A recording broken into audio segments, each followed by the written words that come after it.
Hallelujah. আমি পড়ছি মথি 8:18। Hallelujah. আর যিশু আপনার চারিদিকে বিস্তার লোক দেখিয়া পরপারে যাইতে আজ্ঞা করিলেন।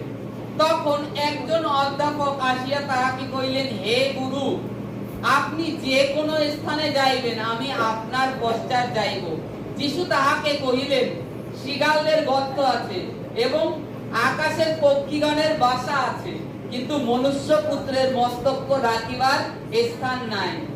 শিষ্যদের মধ্যে আর একজন তাহাকে বলিল, হে প্রভু, অগ্রে আমার পিতাকে কবর দিয়া আসিতে অনুমতি করুন। কিন্তু যিশু তাহাকে কহিলেন, আমার পশ্চাৎ আইসো, মৃতেরাই আপন আপন মৃতের কবর দিন। Hallelujah, hallelujah. এখানে দেখি যিশু খ্রিস্ট যখন সমুদ্রের ওপারে যাওয়ার আজ্ঞা দিলেন শিষ্যদেরকে, যে নৌকো এবার খোলো, আমরা ওপারে যাই সুসমাচারের জন্য।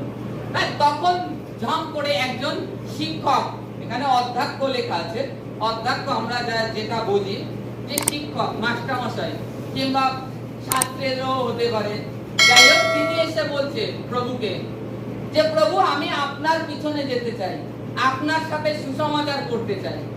প্রভু তাকে কি উত্তর দিল? প্রভুকে বলছে, প্রভু, আমি আপনার পিছন পিছন, আপনি যেখানে যাবেন সেখানে আমি যাব, আপনার সঙ্গে সঙ্গে থাকবো, আপনার সঙ্গে সঙ্গে জগৎ সংসারে আপনার সেবা কার্য করব। তখন প্রভু যিশু তাকে উত্তর দিলেন কি?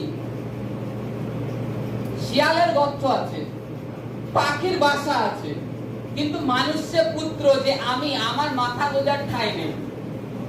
এ স্ব ইচ্ছায় প্রভুর পিছনে যেতে যাচ্ছে, অথচ প্রভু তাকে কি উত্তর দিচ্ছে?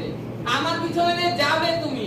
আমার শিয়ালরা তো তাও সন্ধ্যে, মানে দিন যখনই ভোর হয়ে আসে তখন তারা গর্তে গিয়ে ঢুকে যায়, আর পাখিরা কি সন্ধ্যে হলে তারা বাসায় ফিরে যায়। যেখানে হোক আহার খুঁজে বেড়াক, সে যেখানে হোক। আমরা দেখেছি, এটা সব থেকে ভালো জিনিস আমরা মাঝে মধ্যে দেখতে পাই, পান কৌড়ির দল, সব থেকে পান কৌড়ি দূরে খাবারের জন্য যায়, দূর দূরান্তে, অনেক উপর থেকে যায়। ওরা কিন্তু একটা দল বেঁধে যায়, তা ওরা কিন্তু ওই দূর দূরান্তে সকালবেলায় ওরকম বেরোয় খাবারের খোঁজে।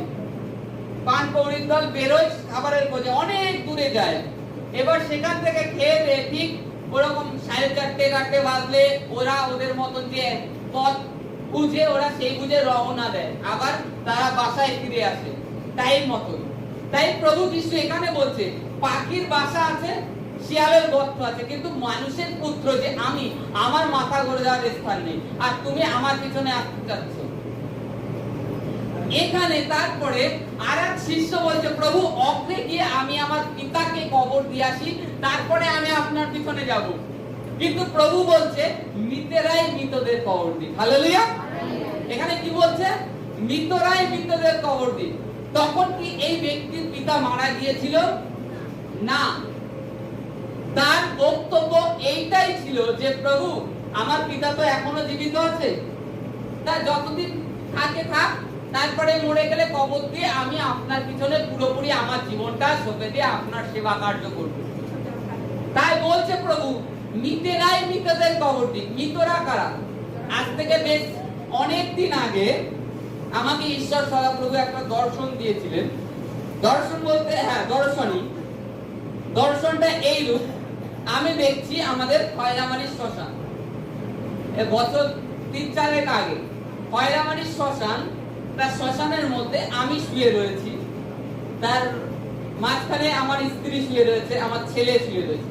এবার তার আশপাশে অনেকগুলো মরা শুয়ে রয়েছে। আমি বলছি, এর মানে কি? আমি প্রভুর কাছে প্রার্থনা করছি যে প্রভু, এর মানেটা কি বলে দাও তো। আমি এই নিয়ে খুব চিন্তা করছি, আর ভয়ও লাগছে, যেহেতু শ্মশান, আমার স্ত্রী, আমার ছেলে আর আমি 3জনই জীবিত রয়েছি, আর বাদ বাকি সব লাশ শুয়ে রয়েছে, মরা লাশ। এর মানে তখন বুঝলাম যে আমি যে স্থানে আছি তারা জাগতিক ভাবে মৃত, ঈশ্বর সদাপ্রভুর চোখে।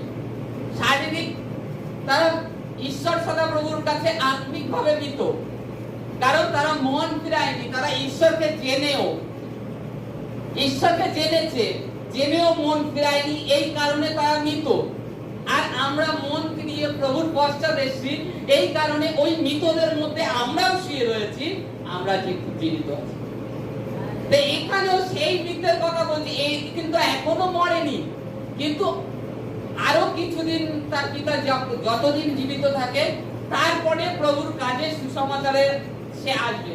তার প্রভু তাই বললেন, মৃতেরাই মৃতদের কবর দিন, কারণ তারা আত্মিকভাবে মৃত রয়েছে, তারা জীবিত হয়নি, তারা জীবিত হয়নি।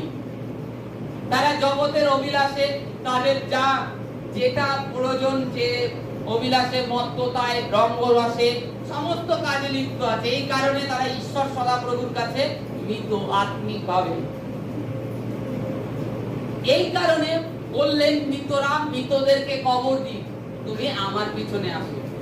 এই ব্যক্তি বাড়িতে পিতাকে কবর দিতে যাবে, অথচ একে বলছে তুমি আমার পিছনে আসো। আর এই অধ্যক্ষ যখনই বলল তুমি আমার পিছনে আসো, সব তখন এই অধ্যক্ষকে কি বললাম, পাখির বাসা রয়েছে, শিয়ালের গর্ত রয়েছে, মনুষ্য পুত্রের মস্তক রাখার স্থান নেই। প্রভু একে অ্যাকচুয়ালি বলে দিচ্ছে, বারণ করে দিচ্ছে, কারণ এ নিজের ইচ্ছায় আসতে যাচ্ছে।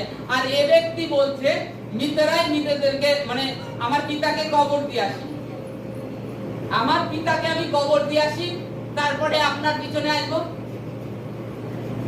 কিন্তু এই ব্যক্তিকে প্রভু বলছে আমার পিছনে আসো, মৃতেরা মৃতদেরকে কবর দিই। কিন্তু এই ব্যক্তি স্ব ইচ্ছায় আসতে যাচ্ছে, একে বারণ করে দিবে। হালেলুয়া। এর একটা সিক্রেট আছে।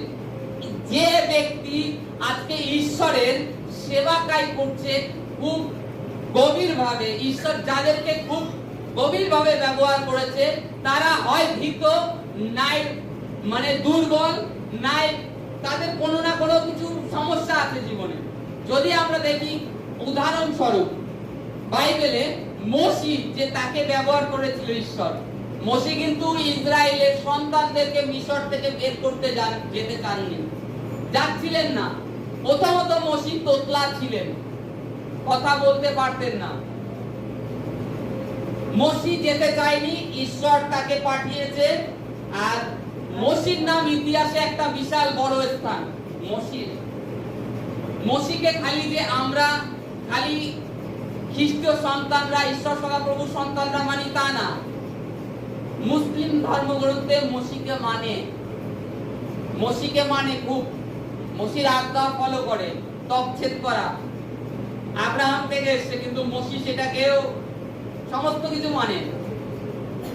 তারপরে যদি দেখি এই যে মোশি, তারপরে আরো ভুলে গেছি আমি, যাই হোক, হালেলুয়া।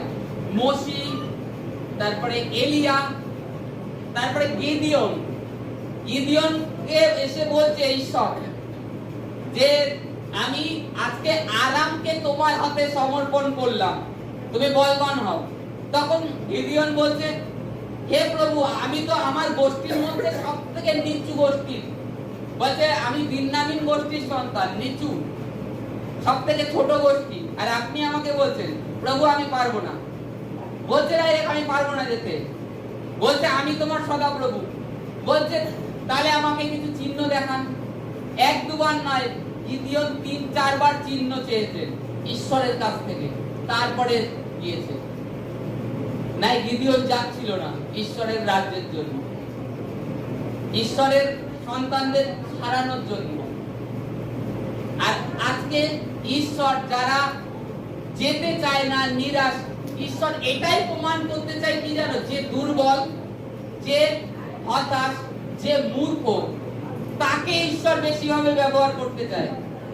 আজকে দেখুন, যারা পাস্টার হচ্ছে, যারা ঈশ্বরের সেবা কাজ করছে, তারা কি খুব শিক্ষিত, খুব জ্ঞানী না, কিন্তু ঈশ্বর এটাকেই পছন্দ করেন। কিন্তু সে কে ছিল? একজন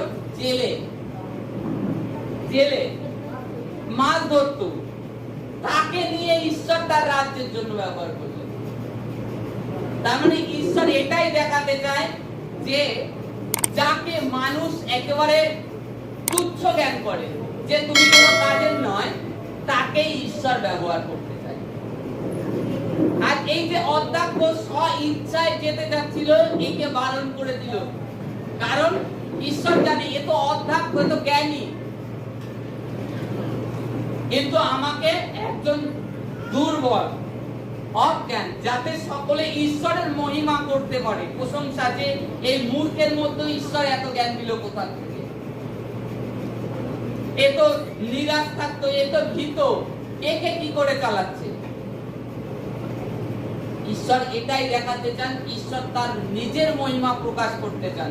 এই কারণে কেউ শিক্ষিত হয়ে যে প্রভু সুসমাচার করে নিজে গর্ব করে, কি গর্ব? আমি পড়েছিলাম, আমি এই কারণে না করে যাতে, তার জন্য এই নিজে আমি করার জন্য অনেক পাস্টাররা ঈশ্বর থেকে সরে গেছে, আর তারা তাদের আত্মা বিনষ্ট হয়ে গেছে।